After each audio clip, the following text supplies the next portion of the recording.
عن أبي هريرة رضي الله تعالى عنه أن رسول الله صلى الله عليه وسلم قال: إذا جاء رمضان فتحت أبواب الجنة وغلقت أبواب النار وصفدت الشياطين. متفق علیہ۔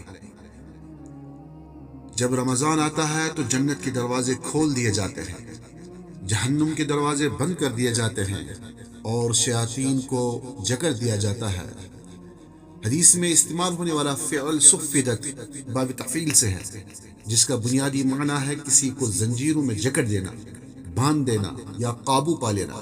اس حدیث میں یہ لفظ شیاطین کے جکڑ دیے جانے کے لیے آیا ہے، جس کے کئی مفہوم مفسرین نے بیان کیے، اور یہ فعل ظاہر کرتا ہے کہ رمضان میں شیاطین کی کارکردگی محدود کر دی جاتی ہے، یعنی ان کے وسوسے اور برے اثرات کمزور پڑ جاتے ہیں۔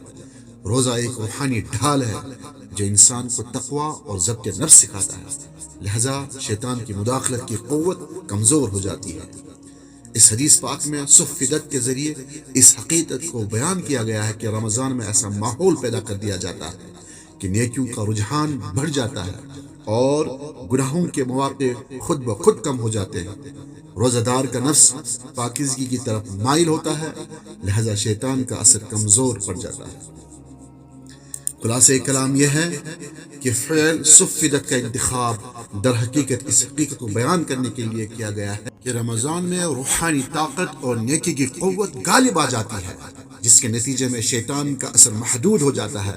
یہ حدیث ہمیں اس بات کی طرف متوجہ کرتی ہے کہ رمضان میں نیکیوں کو زیادہ سے زیادہ اختیار کیا جائے تاکہ شیطانی اثرات سے مکمل نجات حاصل کی جا سکے۔ اللہ حافظ و نگہبان۔ السلام علیکم۔